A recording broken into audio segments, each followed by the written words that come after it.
How's everybody doing today? Hotep, hey, this is Michael Imhotep, founder of the African History Network, host of the African History Network show. I'm a talk show host, researcher, lecturer, writer, and historian. So it is Wednesday, July 5th, 2023. And if you follow me on Facebook, you follow me on Instagram, you know I've been posting about this story. This deals with comments that IndiaArie made regarding Megan Thee Stallion and Janelle Monáe's performances at the Essence Festival that happened this past weekend. So the Essence Festival was Friday, June 30th through Sunday, July 2nd. Okay. And I watched some of the festival, and, you know, I posted articles, I posted screenshots of it as well. So it was on, it aired live on Hulu in prime time. Okay, aired live on Hulu in prime time. And I watched a number of the performances. And Megan Thee Stallion performed, she was the last performance on Sunday night. So Sunday night was the last night. She performed something like 1 a.m. I think they were running behind, but she performed like 1 a.m. And I did not see all of her performance, but I saw a good amount of it. And I made comments about her performance afterwards. And my comments were dealing with the, not just the twerking, but the sexually explicit lyrics, the use of the N-word, the B-word, all types of just degrading, dehumanizing language that was used, song after song after song after song. Now, I'm very familiar with Megan Thee Stallion. You've seen the broadcast that I did dealing with WAP, had a panel of African-American females, Herb Alchemist, who's a hip-hop artist, Heck of a Mecca, who's a hip-hop artist, as well as Jade Arendelle. We did that back in 2020, August 2020. Check that out. It's on our Facebook fan page, the African History Network, and my YouTube channel, Michael Imhotep. And we'll put a link to that video. It's been viewed over 11,000 times. We'll put a link on our website, AfricanHistoryNetwork.com. So IndiaArie made posted on Instagram, apparently on July 5th, it looks like. So there's an article from TMZ. IndiaArie dragged for blasting Megan Thee Stallion and Janelle Monáe. Let them live a bit. Okay. So the first article I saw dealing with this topic, the response from IndiaArie, was from okplayer.com. We posted this article on our fan page, TheAHNShow.com, TheAHNShow.com. I'm sorry, on our Facebook fan page, The African History Network. We posted it there. I posted on my personal channel, Michael Imhotep, IMHOTEP. We also posted a screenshot of it on our Instagram page, Michael Imhotep, IMHOTEP on Instagram. So follow us on Instagram as well. Okay, so this was the first article that I saw about IndiaArie criticizing Megan Thee Stallion and Janelle Monáe. And she was correct in her criticism, but she didn't go far enough. I went much farther. Okay, so we're going to look at her original Instagram post, which apparently she has taken down. Okay, we're going to look at her original Instagram post, and then we're going to look at what I said on social media, because for those that don't know, I have been putting out information, critiquing negative corporate control hip hop for years now, from male and female artists, not just female artists, male and female artists. If we look at the article here from TMZ, the article from TMZ has the Instagram post from IndiaArie, and it appears the Instagram post has been taken down. Okay, so if we look at this here, they have a clip of Megan Thee Stallion twerking, and that wouldn't, I'll get to my critique in just a minute, but here's what IndiaArie said. Okay. And she's come under fire by a lot of ignorant people who don't understand history, don't understand the history of slavery, don't understand adultification bias when it comes to African-American women and girls, don't understand the system of white supremacy and racism, and they think this is just entertainment. No, it's not just entertainment. It's programming. It's programming. Okay. India.Arie said the issue is what is context. The issue is what is context. Humanity does everything, but does everything belong in a stage? No. Is everything for kids? No. Is everything for kids? Is everything for everybody? No. So when we as a culture make something like this mainstream, it shows a lack of discretion and discernment. To those in the comments who laugh at anyone who wants these things for our culture, she said out culture, but I think she meant our culture, you certainly have that right. Just as many folks have the right to want our mainstream international export our music to show us in a respectful light. I'd like to go on the record saying this won't age well, and that's my issue. I love Janelle and Megan Thee Stallion, the way I love us all, and I don't like this moment. Don't bother debating me. LOL, laughing out loud. IDC, I don't care. And I do this. And I do this for 25 years. I've done this. So read, ponder, or don't. Okay. Now, it appears she has taken down the Instagram post. And hopefully you all can see it here. So let me know if you all can see it. We'll zoom in some more on it. I want to make sure everybody can see this. Okay. Now, my critique went way past this. We're going to come to my comments in just a minute. Now, people have been commenting on my post on our fan page, the African History Network, for going back to this past weekend when the Essence Festival was actually taking place. Okay. So we'll come to that in just a minute. All right. So she's been getting criticized, and a lot of the people who are criticizing her are probably under 30 years old. Okay. They're probably under 30 years old. Probably a lot of them probably under 25. If you're under 25, I have CDs older than you. Okay.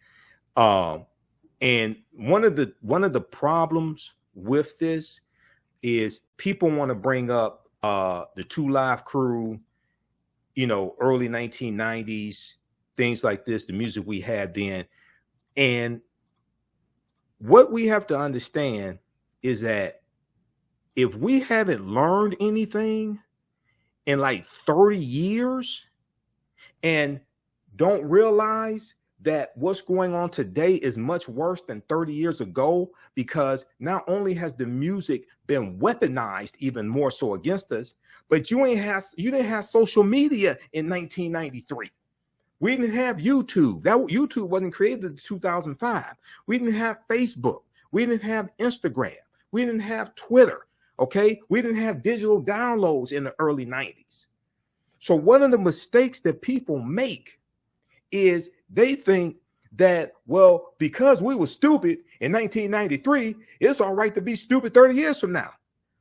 So in the year 2063, if the youth of 2063 and younger people are still doing the same stupid ass things that we were doing in 1993, we don't learn from the previous generation, from the mistakes of the previous generation, and say, wait a second, we have to put a stop to this. Some people say, oh, that's nothing new. You had the Two Live Crew, right? You had, this group, that group.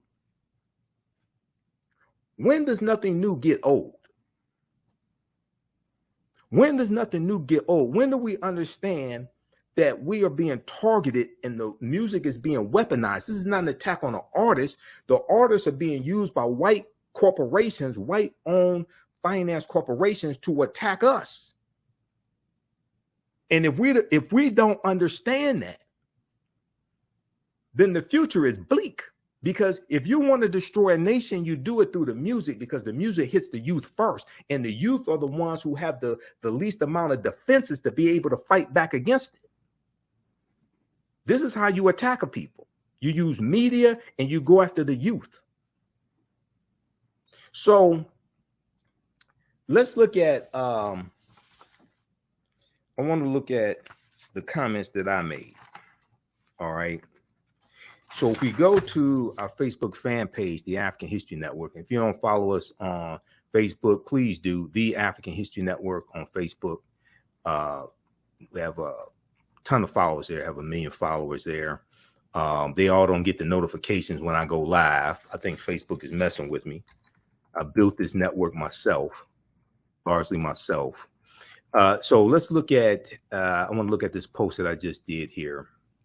And also, I've been sharing posts and interview I did with Dr. Frances Cress Welsing as well, author of the ISIS Papers, Keys to the Colors, Dr. Frances Cress Welsing. All right, now we'll go back a little bit here. Let's see. Let's look at this post here.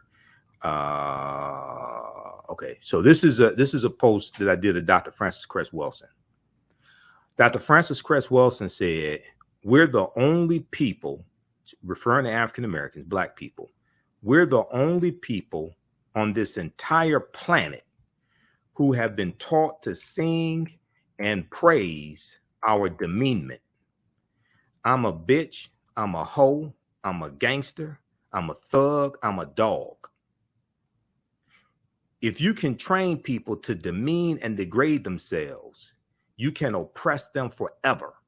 If you can train people to demean and degrade themselves, you can oppress them forever. You can even program them to kill themselves, and they won't even understand what happened." Now, Dr. Frances Cress Welsing was a psychiatrist, okay? And I interviewed Dr. Welsing 3 times on the African History Network show. I knew Dr. Welsing. Dr. Welsing was brilliant. She used to teach at Howard University. She was denied tenureship at Howard because she wrote the ISIS papers, okay? Now, if we go back and I want to look at a previous post that I did. So people have been going back and forth, commenting, and I did screenshots of some of the performers at the Essence Festival. So I wasn't at the Essence Festival. It aired live on Hulu for the prime time. Okay, so the streaming service Hulu, it aired there live. Okay, and it was like 7 p.m. to midnight, 1 a.m., something like that. All right. So I posted this article here. Janelle Monáe exposes breasts during Essence Festival performance. We have that here. Posted that a couple of days ago. And then there's another one. I did this, Dr. Welsing as well. Posted that a couple of times. Here is an excerpt of an interview I did with Anthony Browder, historian, archaeologist, author of Nile Valley Contributions to Civilization. And there's an excerpt. We talked about agnotology. Agnotology is the study of deliberate, culturally induced, marketed ignorance via media. If you have never heard of agnotology, you may be a victim of it. Agnotology is the study of deliberate, culturally induced, marketed ignorance via the media. And he brought up Megan Thee Stallion, so we talked about that some as well. I reposted the interview I did with the sisters here dealing with WAP. We talked about women are priceless. Okay, that was my version of WAP. Women are priceless. Okay, and we talked about WAP by Cardi B, Megan Thee Stallion. Now this post right here, this got 495 likes. You got 741 comments. So people have just been commenting on this like crazy. Okay, I did this post. It was Monday, I guess it was Monday.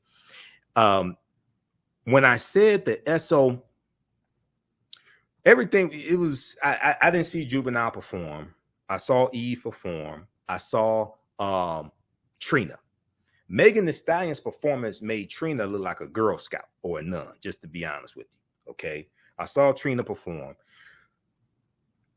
This post right here was about Megan Thee Stallion's performance. I said, when I said the Essence Fest became a Ratchet Fest, because that was my previous post. The Essence Fest became a Ratchet Fest when Megan Thee Stallion started performing.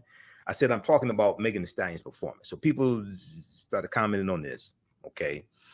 And this comment here, right here, this went from Essence Fest to Ratchet Fest. What the hell is this? This can't be the future of hip hop. So I was talking about Megan Thee Stallion's performance. Now, before Megan Thee Stallion performed, there was a so at Essence Festival, you know, they were celebrating 50 years of hip hop, but also 50 years of women in hip hop. Okay, so you know they had Eve performing, they had Yo-Yo performing. You know, you can't play with my Yo-Yo. They had Trina performing, Salt and Pepper. All right, different female hip hop artists. Angie Martinez was there. Spinderella was with Salt and Pepper, first time they performed in years. We ain't gonna get into that, but I'm with Team Spinderella. Spinderella's not a fella, but a girl DJ. So right before Megan Thee Stallion performed, there was a panel discussion with Yo-Yo and two other female hip hop artists. Now the problem with the broadcast on YouTube, on Hulu, was that it was live and they did not archive it, so you can't go back and watch it. It was just live. All right. One of the things Yo-Yo said in that panel discussion was that a lot of the hip hop music today coming from female hip hop artists. This is her words, not mine, but I second that emotion. She said a lot of it is slut music. That's what Yo-Yo said, who's been in the game longer than most of these other people. And what's happened is that they have these white corporations and maybe probably some Negroes helping them, have infused stripper music into hip hop, which is sending in a whole nother direction. Now, I'm not condoning the degrading lyrics from male hip hop artists, the Baby and things like this, Rick Ross, Lil Wayne. I'm not condoning that at all. And if you see my videos, we've dealt with that for years. Okay, I'm not condoning that at all. I'm against it all across the board. But infusing stripper music into hip hop is sending it in a whole nother direction, because like back in the day, you had Lil Kim, Foxy Brown, like 95, 96, 97, you know, you top female rappers that were half naked with the sexually explicit lyrics. It was just a handful of them. Okay. Today, it's like you got to do that to really get the airplay. It's like a whole lot more of them today. Okay, it's gone in another direction. All right, so I did this post here, and this went from Essence Fest to Ratchet Fest. What the hell is this? This can't be the future of hip hop. I said, no, I'm not posting pictures of Megan Thee Stallion performing. And I had pictures like this is Tim's. Yeah, Tim's performed with WizKid, things like this. So I posted all that. So you can go back and look at that on our Facebook fan page, The African History Network. Yeah, this is Tim's performing here. So this was like Sunday. Okay, you go check that out. Yeah, so these are posts from Sunday. All right, now if we look at, this is what I said. This is what I posted today after I saw the article from okplayer.com, and I read the one from TMZ. Okay, let's look at this here. IndiaArie criticizes Megan Thee Stallion and Janelle Monáe for sexual Essence Festival performances. Unlike now, this is me talking. Okay, let's zoom in on this some more. Unlike most people commenting on this subject, I actually saw Megan Thee Stallion's performance at the Essence Festival 2023, broadcasted live on Hulu. Okay, broadcasted live on Hulu. Her explicit lyrics, repeated usage of the N word, the B word, the H word, vulgarities, descriptions of sex acts, sexual organs, etc., were even worse than the twerking. Now, Janelle Monáe commented on the Megan Thee Stallion had like 20 women from the audience come up on stage twerking and all that stuff. That was bad, but it got a whole lot worse. That was bad enough. Oh, it got a whole lot worse. The Essence Festival is supposed to be a conference about empowering Black women, not degrading and dehumanizing them. The music has been weaponized against us, and so many of our people have been dumbed down so much that they don't understand we are under attack and will justify our own dehumanization. Now, at the African History Network, we talk about what you do for yourself, what you do to yourself, and what you allow other people to do to you and get away with is based upon what you think about yourself. What you think about yourself is based upon what you've been taught about yourself. What you've been taught about yourself is based upon everything you've read, heard, and seen about yourself. So when you control the radius of a man or woman's thoughts, you can control the circumference of his or her actions, because the mind can't do or teach what it doesn't know. So we are under attack. The music's been weaponized against us, and the technology exacerbates this attack. This is not an attack on a particular artist. This is an attack on the white conglomerates that are using the artists to attack us. So when I made my comments about WAP from Cardi B, when it came out August 2020, the first day it came out, it was viewed 13 million times on Cardi B's YouTube channel alone. It came out on a Friday. That weekend, it was viewed 60 million times. The video for WAP, it was viewed 60 million times from Friday to Sunday, just on her YouTube channel alone. That technology like that, to be able to go straight to the consumer, an artist can go straight to the consumer, an individual can go straight to the consumer, hit millions of people like that with the press of a button. We didn't have that in 93 when the 2 Live Crew was out. We didn't have that in 1990. We didn't have that in 88, 89 with NWA.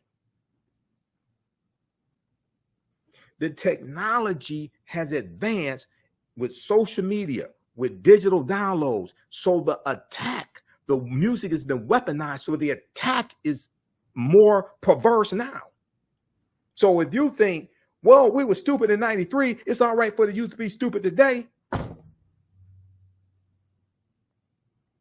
What kind of simple Simon ass nonsense is that? Some people say, oh, that's nothing new. When does nothing new get old? When do people have enough respect for themselves, their children, and future generations to put a stop to this? Because we're the only people, as Dr. Francis Cress Wilson correctly stated, we're the only people who would tolerate something like this. Nobody else would tolerate this.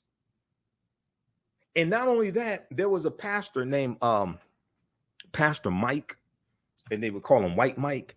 He did a TED Talk, and I wrote an article about his TED Talk, because I write articles also. I have to put the link for my blog on our website, AfricanHistoryNetwork.com. He did a TED Talk where he explained how you can make hip hop songs about killing Black people, but you can't make a song about killing a dog. You can make songs about killing Black people, but you will not be allowed to make a song about killing a dog. If you do put it out, PETA's coming after you. Animal rights organizations are going to come after you.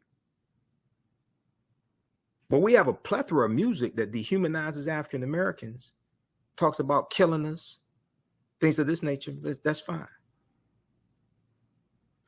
You remember the baby? I think it was 2022. The baby got in trouble. The hip hop artist, the baby, got a problem with calling yourself a grown ass man, calling yourself the baby. But okay, you remember the baby got uninvited from Coachella and got uninvited from other music festivals because he on stage one night he did a 2-minute rant that people deemed homophobic and said some demeaning statements about the LGBT community, right? He got uninvited from these different music festivals. Coachella was one of them. There was other music festivals, right? But here's the crazy thing about it. This is what a lot of people didn't talk about. He has music that calls African Americans N-word, B's, things like this, and dehumanizes Black people. He got invited to perform with music that dehumanizes Black people, but as soon as he stepped out of the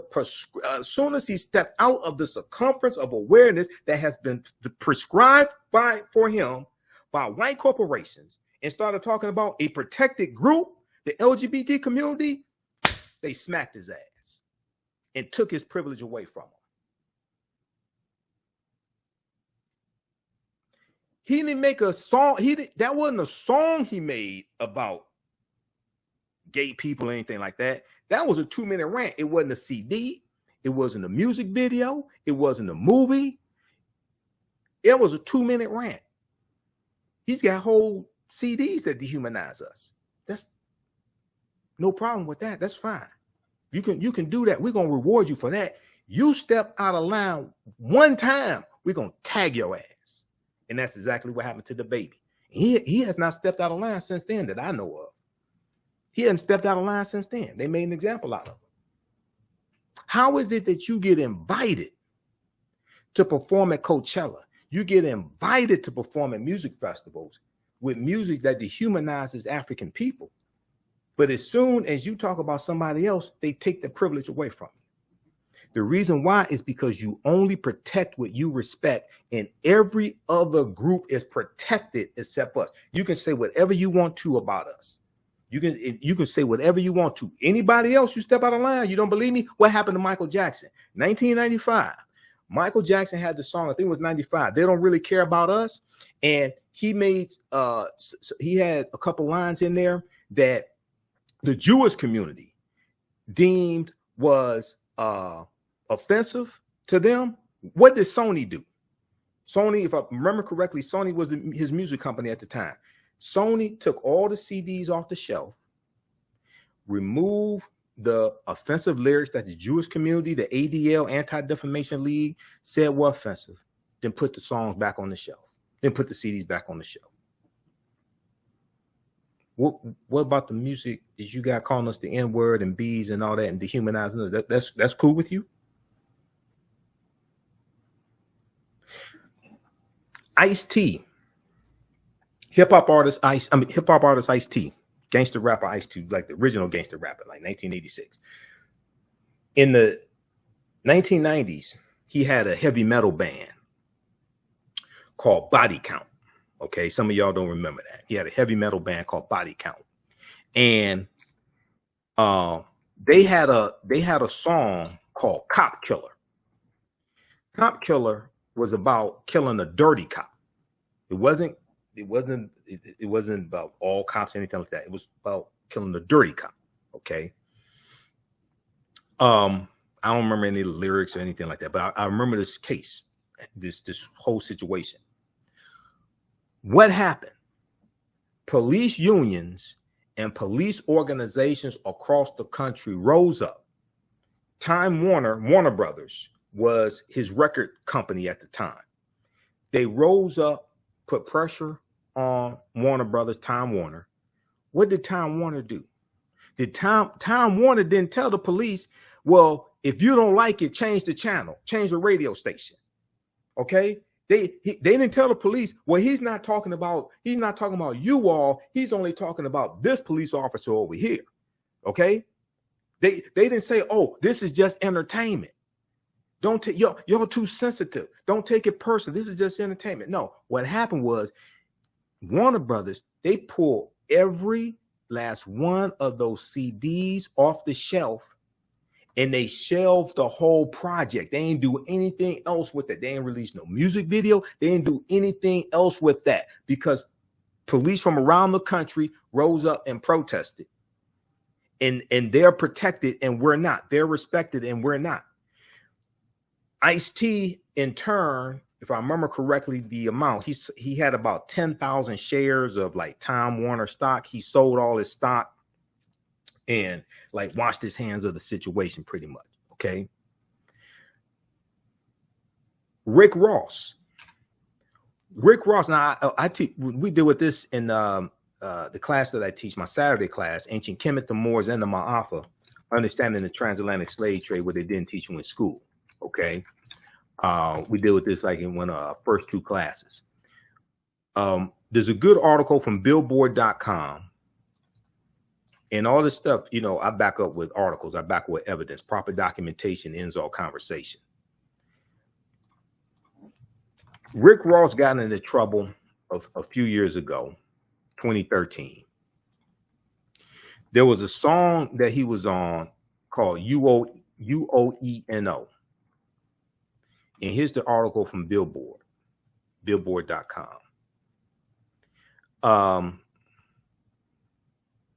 Let me click on this.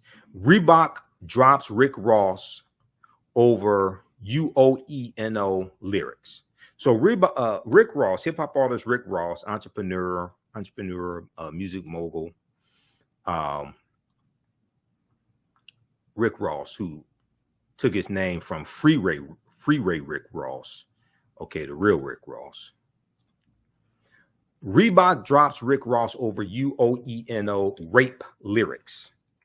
Rape lyrics. How many people remember this? Now, this is from Billboard.com, April 11th, 2013. After stirring up controversy with lyrics deemed pro-rape, Reebok has decided to end their partnership with Rick Ross. Now, this is something very interesting right here. See, this is an example of how you only protect what you respect. Okay, so to make a long story short, what happened was he had lyrics on Rocco's song UOENO. The lyrics from Rick Ross were, "Put Molly all in her champagne. She ain't even know. She ain't even know it. I took her home and I enjoyed that. She ain't even know it. She ain't even know it." Okay. Now, Rocco, hip hop artist Rocco, told Hot 97 on Tuesday, April 9th, 2013, that he will release a version of UOENO without Rick Ross, without the Rick Ross verse. With all respect to the homie Ross, it's a catch-22. Rocco said, "I don't want to take him off, but one thing that's set in stone is he's always going to be on that song. It doesn't matter who I put on that song, that's going to always be the original version." Oh, so you put out a version that removes the rape lyrics because white women protested. Now, the music that humanizes us, that's fine. The rapper took to Twitter last Thursday, April 4th. The same day, check this out. Here's what happened. The same day, women's group Ultraviolet planned a protest outside of Reebok's flagship store in New York City. Okay. So the rapper, I think they're referring to Rocco. Let's see. Rocco apologized. I don't condone. Rick Ross apologized. He said, "I don't condone rape. Apologies for the lyric interpreted as rape." Rick Ross said. He tweeted, Rick Ross continued to apologize to Reebok and Ultraviolet. Quote, "Apologies to my many business partners who would never promote violence against women." Does he ever apologize to the African American community for calling us N-words and calling African American women bees and dehumanizing us? I'm just curious. I don't dislike Rick Ross. I think he's very intelligent. I think he knows better than this. I'm just asking the question. You apologize to your many business partners who would never promote violence against women. Have you ever apologized to the African American community? Okay, so here's what happened though. Reebok fired Rick Ross. White women protested. Go research this. White women came out and protested. There were some African American women with them also. It wasn't all white women, but predominantly white women. Okay. Reebok said, "We don't want to be associated with this."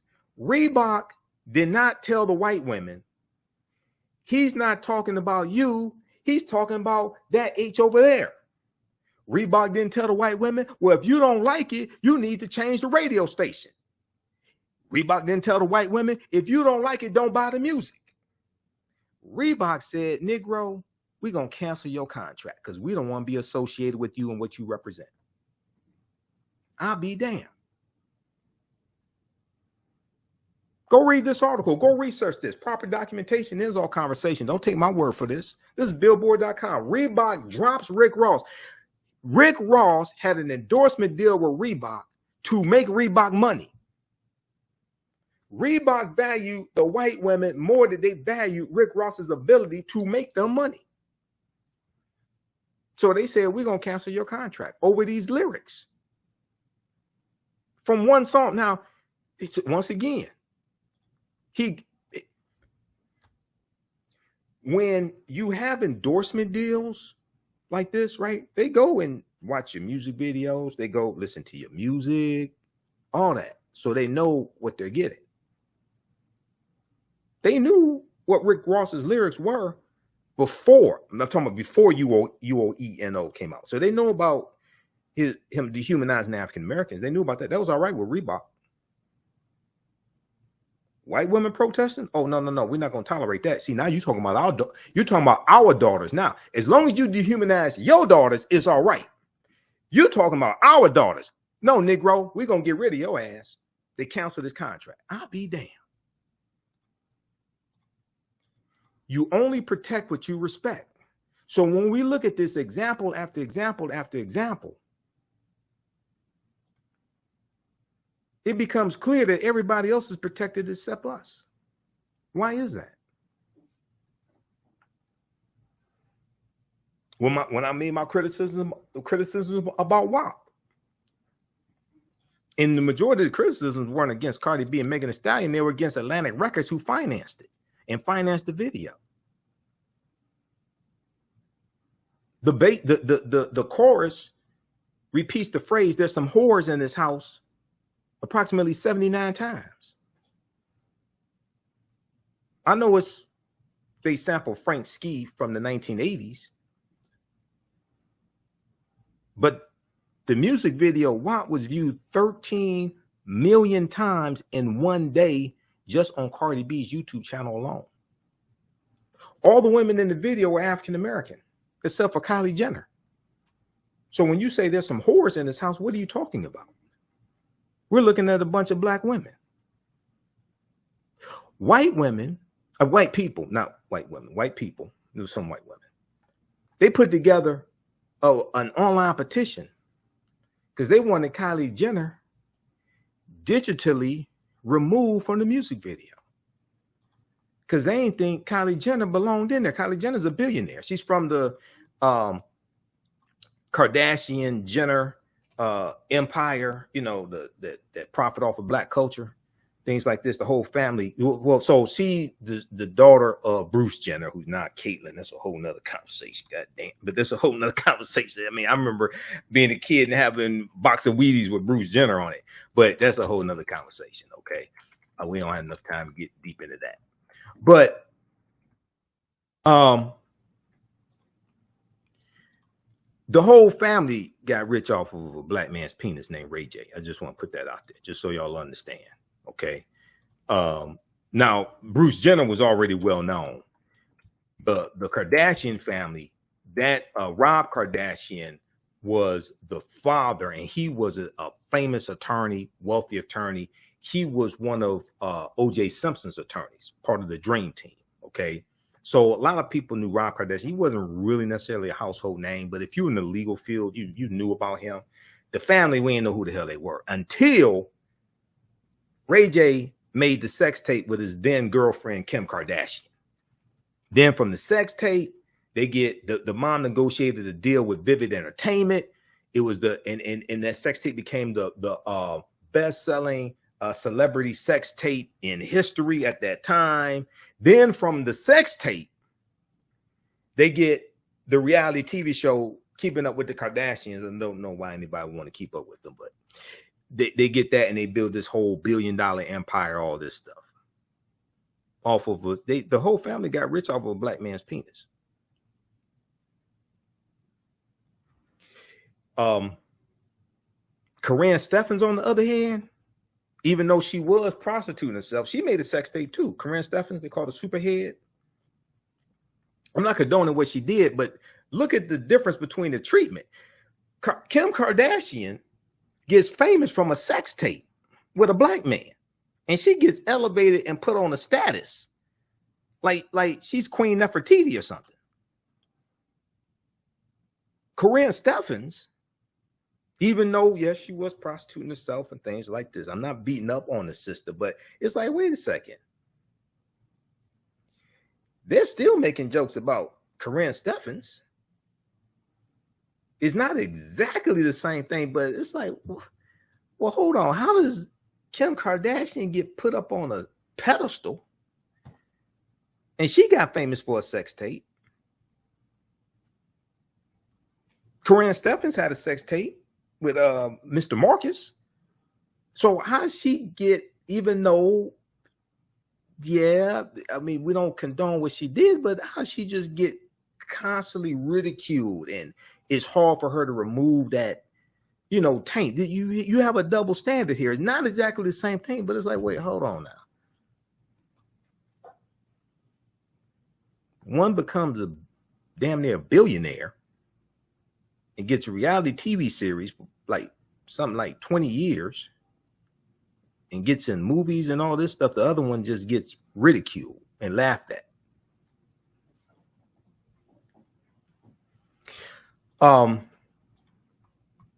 So let's go. I want to go to the I want to go back to the post that I did. And this is a post I did today. IndiaArie criticizes Megan Thee Stallion and Janelle Monáe for sexual essence festival performances. So IndiaArie was absolutely correct to speak out. And she said she loved both Megan Thee Stallion and Janelle Monáe. She's not trying to condemn them. Now, some of the articles are just trying to, I think, make this bigger than what it is. So people will click on the article so the publications make money. She didn't condemn them. Okay? She didn't blast them. She didn't condemn them, or like what some of these different publications are saying. It was a critique. Okay? It was a critique.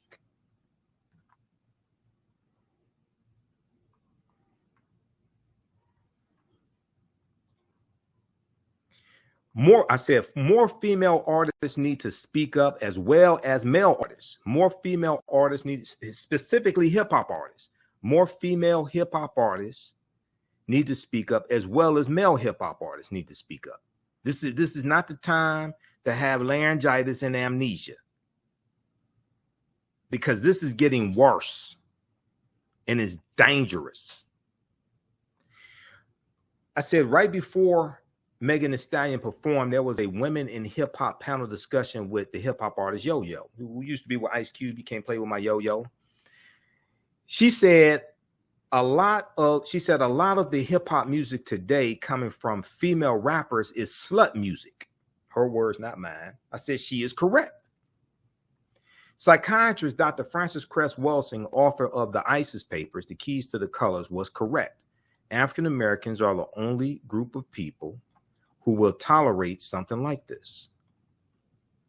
Okay, then I have the link to the interview I did with Dr. Welsing as well. One of the 3 interviews I did. We did this April 5th, 2012, Black Female Relationships and Racism. We got the link to the panel discussion I did with the sisters on WAP. Women are priceless. Women are priceless. There are no whores in the house, because we condemn that. There are no whores in the house. We don't refer to African-American women as whores, B's, H's, thoughts, things like that, all these dehumanizing, derogatory terms. And the why is because you relabel a people to justify mistreating a people. You relabel a people to justify mistreating a people, okay? So, And it also, what it does is it absolves yourself of any guilt or any responsibility. So if you can dehumanize a group of people, then it's easy for you to mistreat them, because you know you wouldn't want to be treated like that. You wouldn't most likely, or you would be less likely to mistreat somebody that looked like you or was not part of that group or was part of a group that you belong to. So you have to relabel people to justify mistreating them. Dr. Joy DeGruy talks about cognitive dissonance in her book, Post-Traumatic Slave Syndrome. Okay, Dr. Joy DeGruy. All right, I want to, let me look at my notes here. I want to talk about this concept of adultification bias, because what this type of music does, what this genre of music does, when you have dehumanizing lyrics, things like this, it contributes to an environment, it contributes to a climate that puts the safety and the lives of African American girls and women in jeopardy. It doesn't create that environment, it adds to it. Okay. So I want to talk about this concept dealing with adultification bias. Before we go to that, be sure to visit our website, AfricanHistoryNetwork.com, AfricanHistoryNetwork.com, or TheAHNShow.com, because it takes you to the same destination. Let's start radio show Sundays 9 p.m. 11 p.m. Eastern Standard Time, the African History Network show on 9:10 a.m. Superstation WFDF. You can support the African History Network, $ TheAHNShow through Cash App. We have the link here, and through PayPal, paypal.me/TheAHNShow. The socials keep doing the research, stay on the air, keep broadcasting, pay some of the bills, etc., because this is a lot of work. And then register for the online history classes I teach on Saturdays. We just had a new session that started up last week. Ancient Kemet, one of the original names for Egypt, Ancient Kemet, the Moors, and the Ma'afa. Understanding the transatlantic slave trade, what it didn't teach you in school. We deal with thousands of years of history, what leads up to the transatlantic slave trade taking place. We have a preview of the class you can watch right there. Our next class is Saturday, July 8th, 2023, 2 p.m. to 4 p.m. Eastern Standard Time. Classes on sale $80, regularly $130. You don't have to be in class.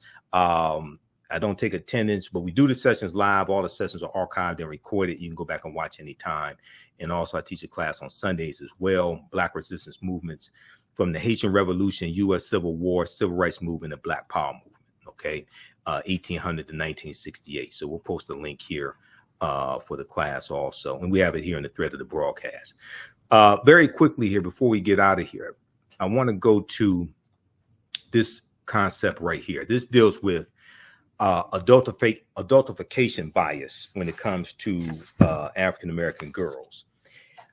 This comes from HuffingtonPost.com. Black girls detail harsh consequences of being seen as older than white peers. Black women's lived experiences echo a 2017 study that found adults viewed young Black girls as less innocent and more adult-like than white girls. This is from May 17, 2019. Now, the part that I want to zoom in on, researchers at the Georgetown Law Center on Poverty and Inequality reported their findings after speaking to groups of Black girls and women across the country about whether their real life experiences reflected the same researchers found in 2017. The adultification of Black girls. The women and girls said they did. That prior study, which drew headlines 2 years ago, found that U.S. adults believe Black girls seem older than white girls of the same age, that Black girls need less nurturing, support, and comfort, and that young Black girls know more about sex than white girls do. Where the hell would they get an idea like that? What could possibly make people think that young Black girls who grow up to be Black women, what could possibly make them think that young Black girls know more about sex than white girls? I'll be damned. I can't figure it out. I just can't figure it out. What would make them think something like that? Well, maybe during slavery it's because Black women were made to be breeders, and forced to have sex with black men. And then also black women were made to be prostitutes during slavery because they had sex slave farms. They made to be prostitutes as well. Okay. And they were sold as wet nurses also. And when you do study the research from Professor Stephanie E. Jones Rogers, she wrote a book called They Were Her Property. And the book deals with how white women were more involved in owning African slaves than previously thought. Okay. There's an article from, let's see, we'll look at this one here from history.com. The massive overlooked role of female slave owners, the massive overlooked role of female slave owners. And this is from history.com, official website of the History Channel. AtlantaBlackStar.com also has an article that deals with this. Okay. See, this, we have to put this in historical context. What many people who don't, I'm a historian. Okay. I've been studying history 31 years. I'm also a political commentator. So you see me on Roland Martin Unfiltered. You see me on Faraji Muhammad Show, The Culture. You see me different in different media outlets. People are trying to compartmentalize white supremacy. You can't do that. You're dealing with a system. White supremacy is a system, and racism is a system. Racism is a system of advantage and privilege distributed based upon race. So they just try to put this in the category, say, oh, this is just entertainment. It's just harmful. It's just harmless. No, it's not. It's programming. Whatever is disseminated becomes imitated. It's programming. My degree is in business administration with a major in marketing from Wayne State University here in Detroit. I know the programming when I see it because I was trained in it. I know what I'm looking at. This is what I'm warning people about. No, this ain't just harmful stuff. Marketing. In marketing, we're taught how to understand people, how to understand their behaviors, how to understand their psychology, how to get in their minds and get them to believe certain things, get them to do certain things, get them to buy products, get them to buy Coke instead of Pepsi, get them to buy Lay's potato chips instead of Better Made. That's all dealing with marketing.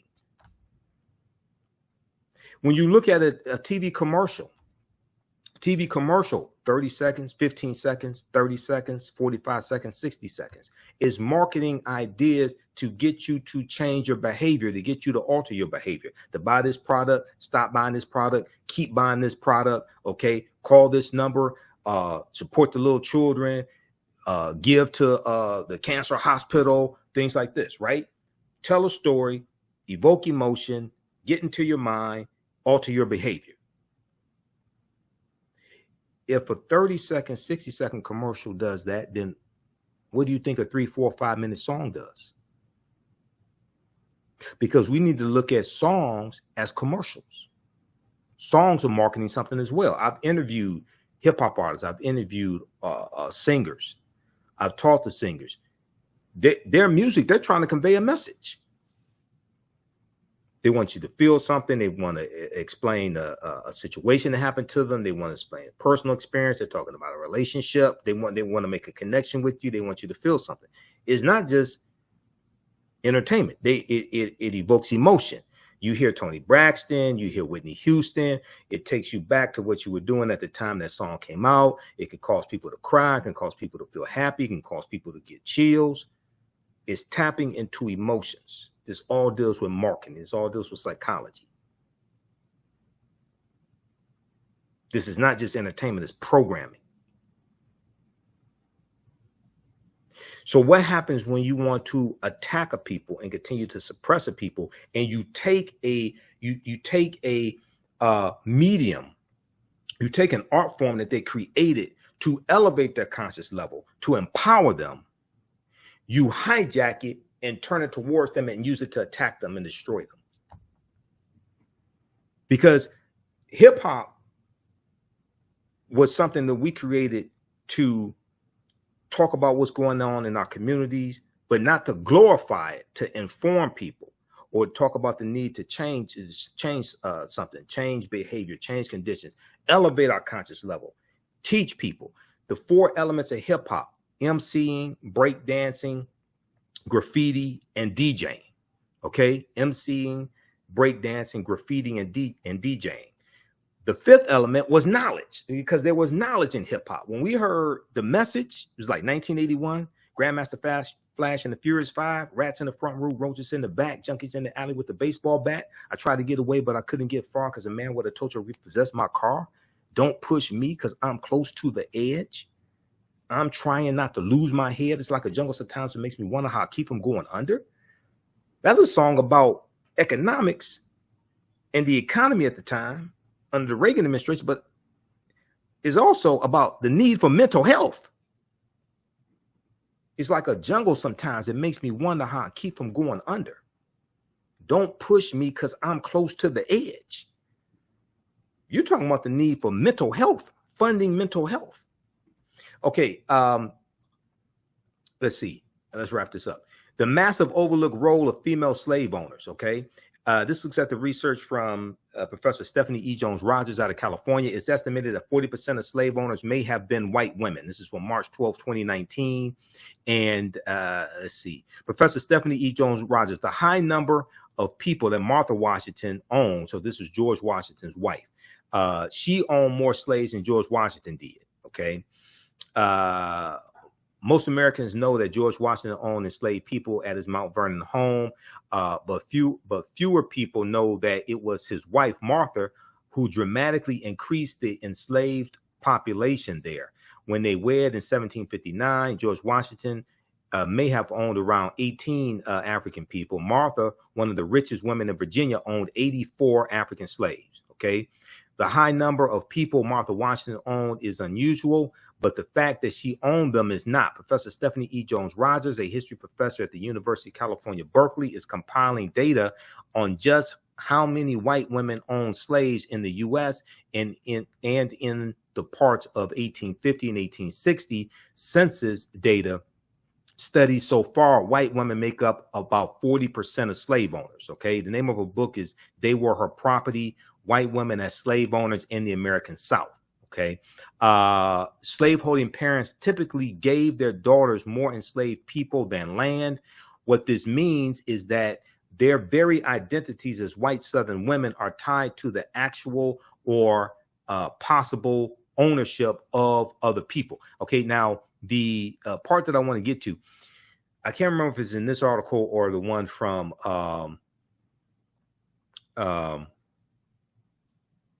AtlantaBlackStar.com, but she talks about organized sexual assault. Okay, organized sexual assault, orchestrated. Yeah, or here, right here. This is it.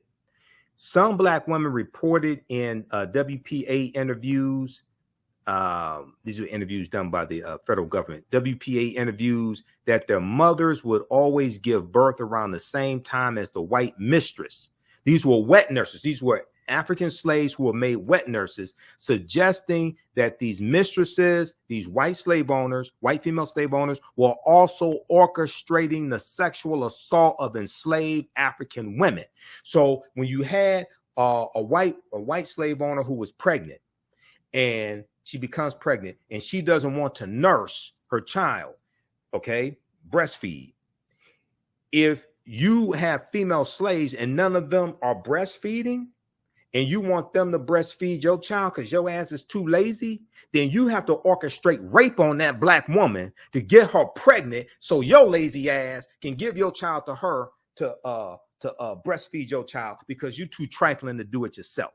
Quote, there were instances in which formerly enslaved people did in fact say that their mistress either sanctioned acts of sexual violence against them that were perpetrated at the hands of white men, or that they orchestrated instances of sexual violence between two enslaved people that they owned in hopes of producing children for those acts, from those acts of sexual violence. So what happens is now the research from Professor Stephanie E. Jones-Rogers caused me to rethink certain things.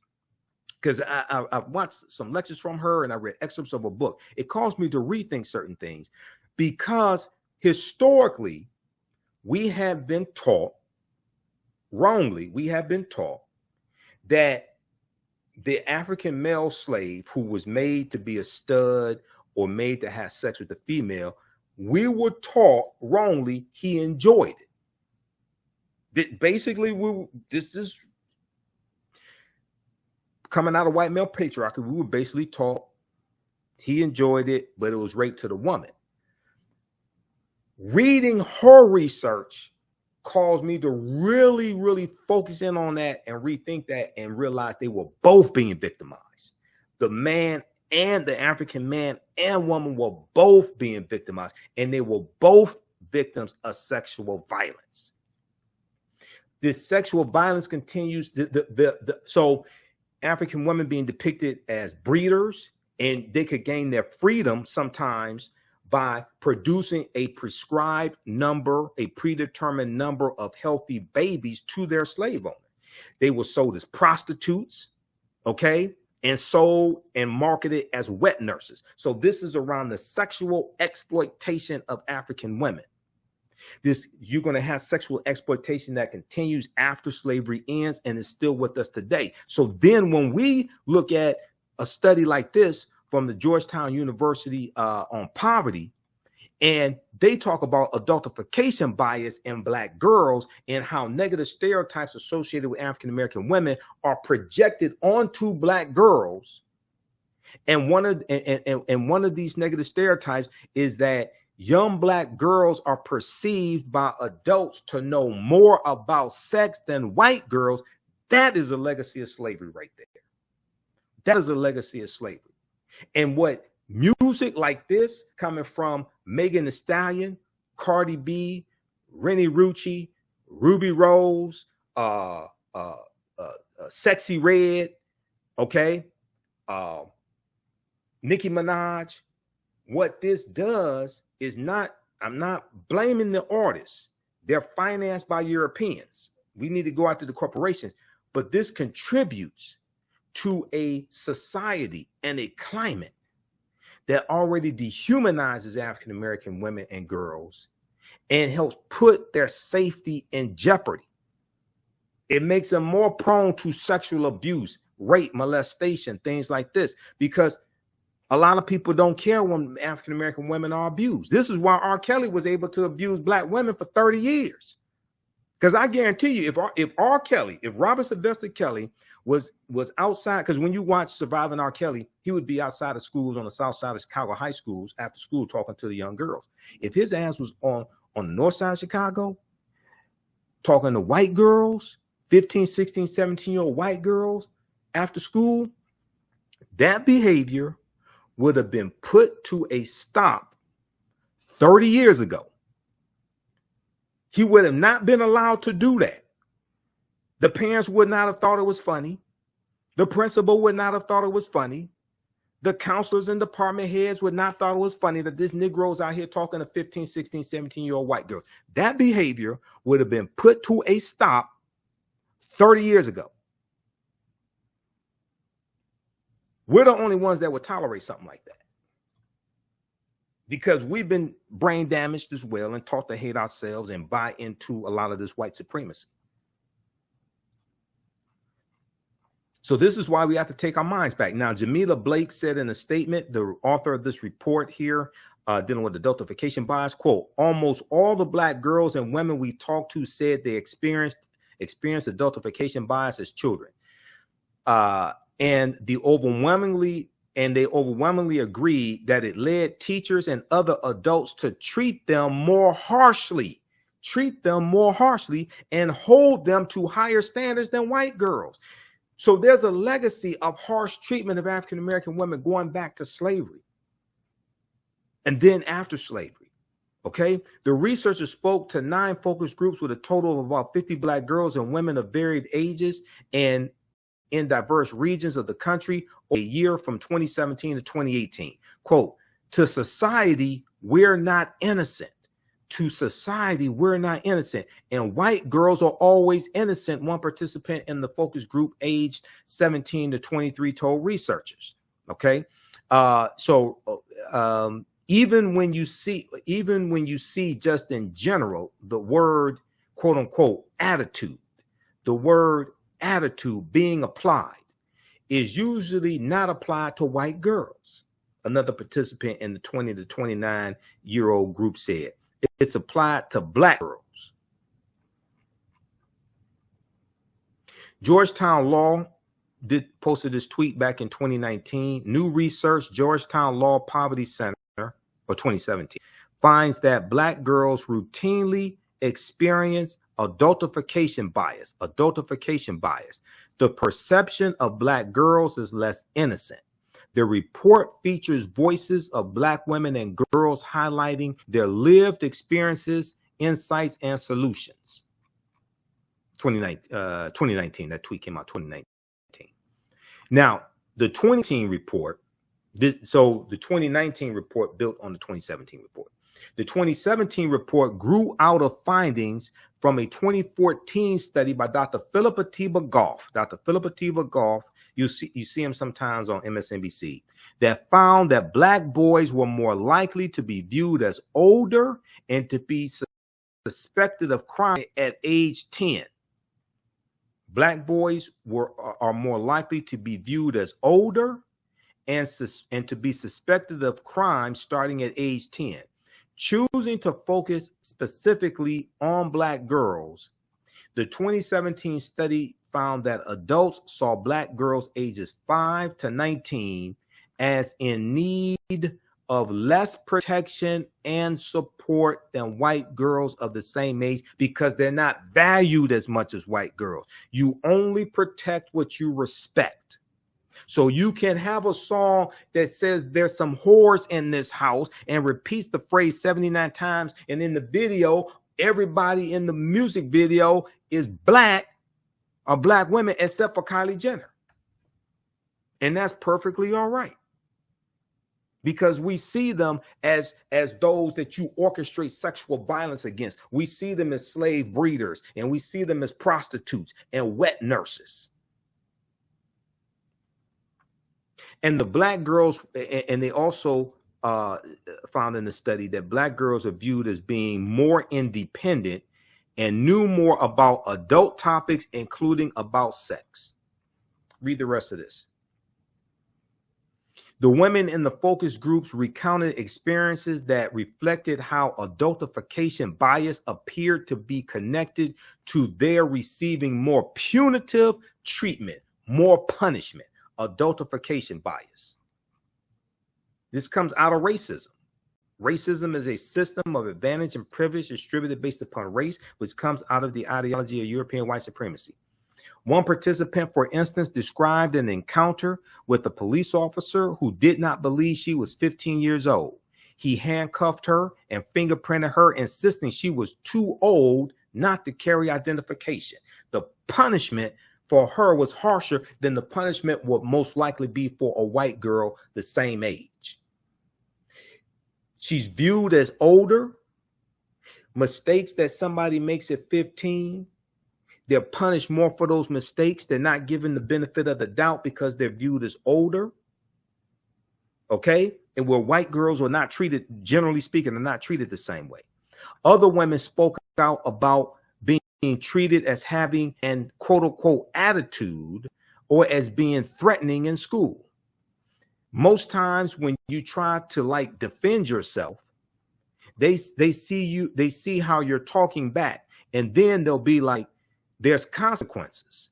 One participant in the 17 to 23-year-old age group told Georgetown's researchers, and they'll be like, so they get a detention, get a suspension. They always feel like you're talking back, but you're really not. You're just trying to defend, like get your side across. Okay, read the rest of this article here.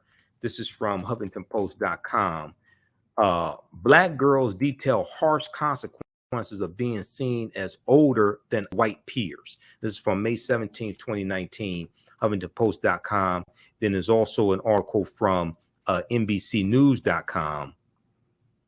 And this deals with the same study. Now, this article from NBCNews.com is from, this deals with the previous study. This is from June 28, 2017, originally published by the Associated Press, picked up by NBCNews.com. The adultification of Black girls, less protection, more discipline. The adultification of Black girls, less protection, more discipline. Adults think African-American girls are less innocent, less in need of protection and nurturing, and seem older than similarly aged white girls, according to a new report. Okay, so this is about the 2017 report. The report, entitled Girlhood Interrupted, the Erasure of Black Girls' Childhood. Girlhood Interrupted, the erasure of Black girls' childhood, also said American adults think Black girls know more about adult topics about sex than white girls of the same age. Read that article also. That's from NBCnews.com, from their NBC News Black platform, because they have articles dealing with the African American community in NBC News Black. Okay, so we'll come to some of your comments here in just a minute. How's everybody doing? If you like this type of information, if you learned anything today, support the African History Network, $ the AHN Show through Cash App, $ the AHN Show through Cash App, also through PayPal, paypal.me/the AHN Show. This helps us keep doing the research, stay on the air, finance our Sunday night show, pay some of the bills, etc., because it takes a lot of work to do this and do the research and finance this. Okay. Register for our 12-week online course. If you like the type of history we share here at the African History Network, register for our 12-week online course.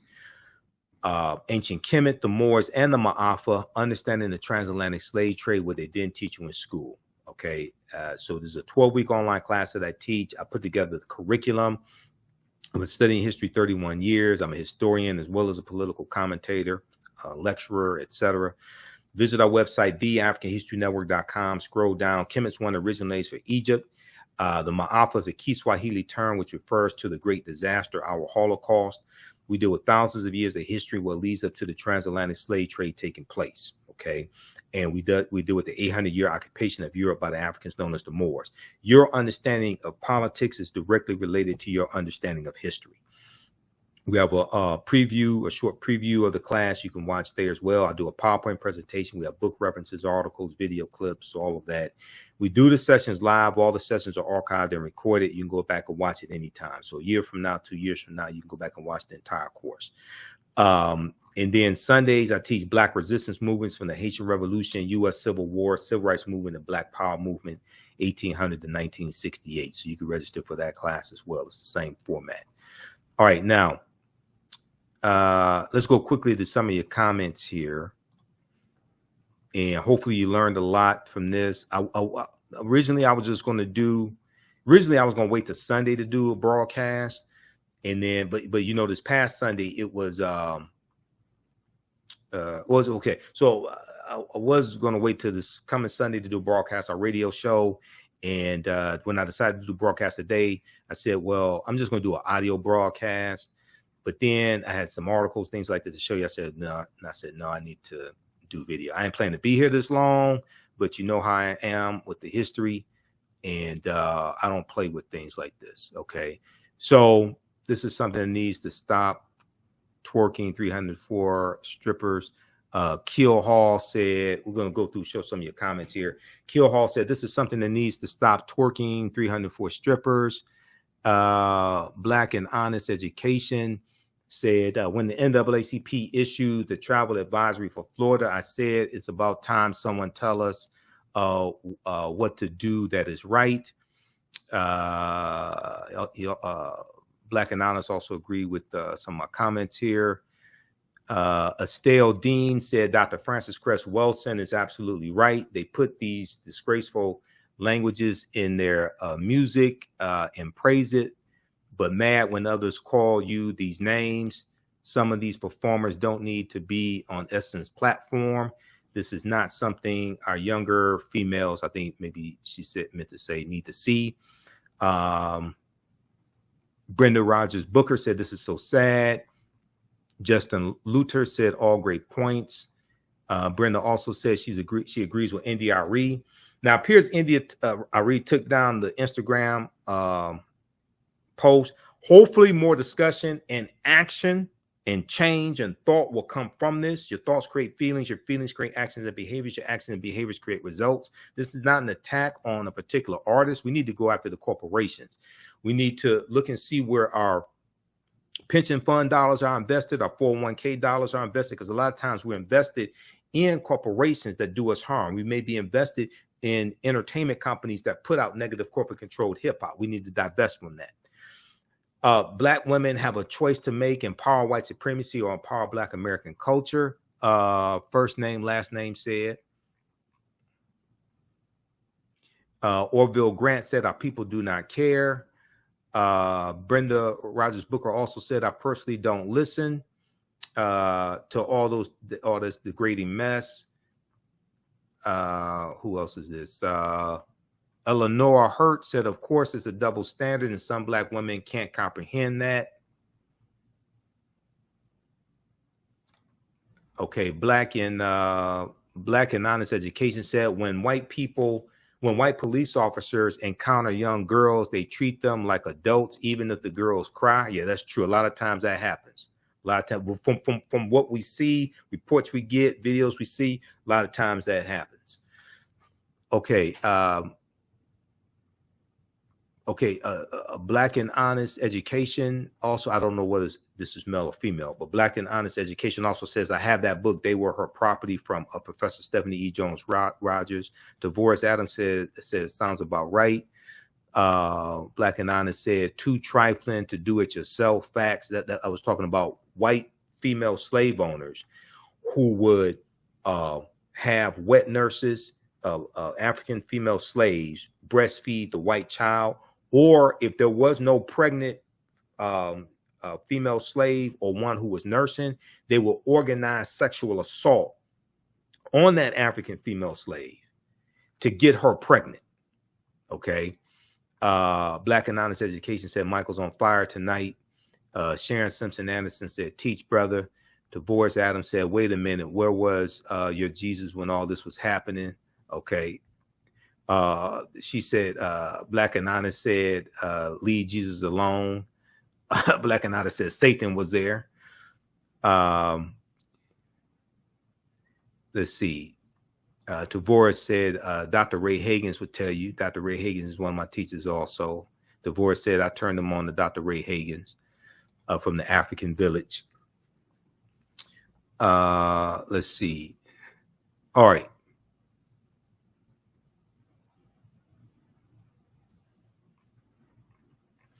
Okay.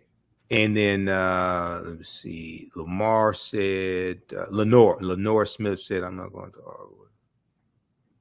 Lenore Smith said, I'm not going to argue with a female that doesn't mind degrading herself for money or for free. It's shameful. I know for a fact European girls far more than us knew and did.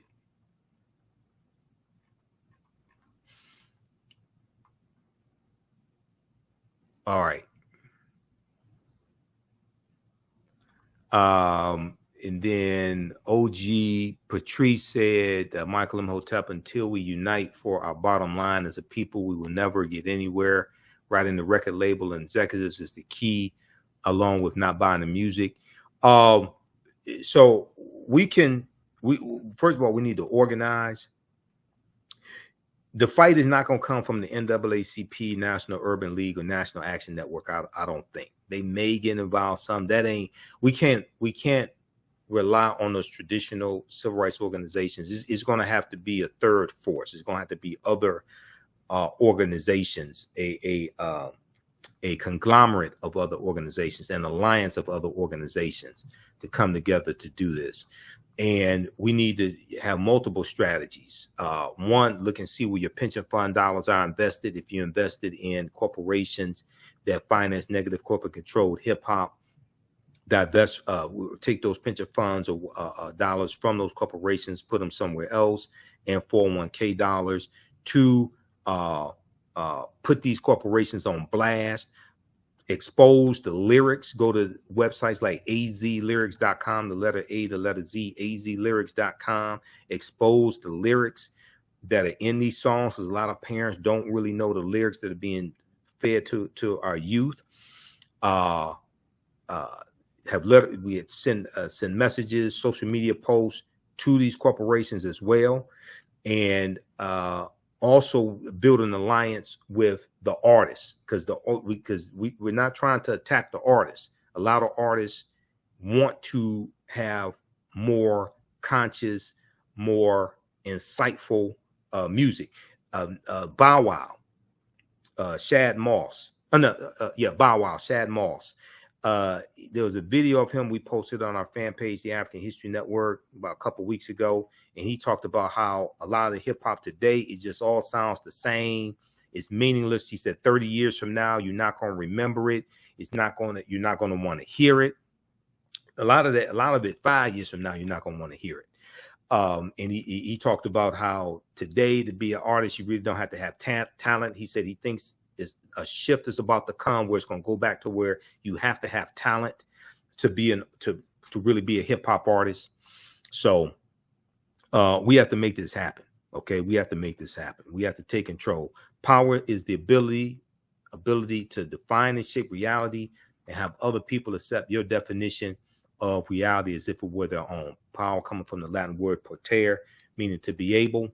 And if we look at Bantu Stephen Biko, one of our great South African freedom fighters, who was portrayed by Denzel Washington in the 1987 movie Cry Freedom. Bantu Stephen Biko said the most potent weapon in the hands of the oppressor is the mind of the oppressed. The most potent weapon in the hands of the oppressor is the mind of the oppressed. So we have to take our minds back. All right. And let me see,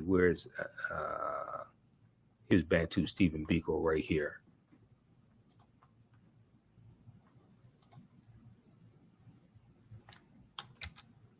So we have to understand that this is a fight. We have to understand that we're under attack. This is a war. Bantu Stephen Biko said the most potent weapon in the hands of the oppressor is the mind of the oppressed. The mind of the oppressed. So we have to take our minds back. And we don't ask permission to take our minds back. We just take them back. Dr. Carter G. Woodson, who co-founded the Association for the Study of Negro Life and History in September 9th, 1915 in Chicago, who created Negro History Week in 1926, who created Associated Publishers, Inc. in 1921, which was a publishing company that they had for that published his books and published books of African American scholars as well. And let me see, don't we have a quote here from? Well, I know the quote, so I'll just put. I thought I had it here in this presentation. His quote, but he wrote The Miseducation of the Negro in 1933, and I thought I had the quote here in this presentation, but I don't have other information on Dr. Woodson. But Dr. Carter G. Woodson said, when you control a man's thinking, you don't have to worry about his actions. You don't have to tell him, do not stand here or go yonder. He will find his proper place and stay in it. You don't have to tell him to go to the back door. He will find the back door on his own. And if there is no back door, he will cut one for his special benefit because his education makes it necessary. Okay, that's Dr. Carter G. I have the quote memorized, so I don't have to have it in front of me. But this is what we're dealing with. This is Dr. Jacob Carruthers, one of our great Grandmaster Scholar warriors who's an ancestor now. Dr. Jacob Carruthers said it doesn't matter how many Europeans we convince of the truth. He said, this is a battle for the African mind. This is a battle for the African mind. And that's what we have to understand. That's what we have to do. And it's not over until we win. Okay, so thanks for joining us today. Thanks for tuning in. Hopefully you learned a lot. Go read these articles I shared with you. This is not an attack on a particular hip hop artist or anything like this. We are under attack. The dehumanization of African people has always been entertainment in this country. whether we go back to the minstrel shows created by T.D. Rice about 1828, 1829, who creates the Jim Crow character. And the story goes, he sees an African slave boy or teenage boy tending to animals, singing a song, turn around, jump around, I jump just so. Every time I turn around, I jump Jim Crow. And T.D. Rice puts on tattered, torn clothing and puts on blackface and adopts a Southern dialect to imitate African slaves. And he does this Jim Crow character on stage, dehumanizing African people. White people love this. Other white men put on blackface, create these minstrel show companies, and they travel around the country putting on these minstrel shows, singing songs from the South, singing Dixie, things of this nature. When you go to movies, you have movies like 1912, Uncle Tom's Cabin. You have 1915, February 8th, 1915, The Birth of a Nation. And all the negative stereotypes of African people was basically in that movie, The Birth of a Nation, which takes place during slavery, the Civil War, and the Reconstruction era, directed by D.W. Griffith. This movie rejuvenates the Ku Klux Klan, which was founded December 24th, 1865 in Pulaski, Tennessee, about a week or so after the 13th Amendment to the U.S. Constitution was adopted December 18th, 1865, because it was ratified December 6th, 1865, when Georgia became the 27th state to ratify the 13th Amendment. Okay, and this is what legally freed the slaves. It wasn't Juneteenth, June 19th, 1865, General Order Number 3. Okay, because Kentucky and Delaware did not free their slaves to December 6, 1865, 6 months after Juneteenth. All right, that's it. I'm done, because I'll be here for the next 2 hours breaking this history down. Okay, support the African History Network, $ the AHN Show through Cash App, through PayPal, paypal.me/the AHN Show. Visit our website, TheAHNShow.com. Register for my online history classes. The content is also PG-13, so you can use this with your children. I don't do a lot of cursing and things like that. It's not overly graphic in the classes as well. And it takes a lot of work to teach these classes. So this helps finance this research, help support the African History Network. We have the link to the classes here in the thread of the broadcast. And it's also it's right on the homepage of our website, AfricanHistoryNetwork.com or TheAfricanHistoryNetwork.com. And as soon as you register, you can start watching content. Okay, and there's also 5 free lectures of mine that are in the video library as well. So as soon as you register, you can start watching content, and then you can join us live in class on Saturday, 2 p.m. to 4 p.m. Eastern Standard Time. Remember, right knowledge corrects wrong behavior. It's not over till we win. Wakanda forever. And we'll talk to you next time. Peace.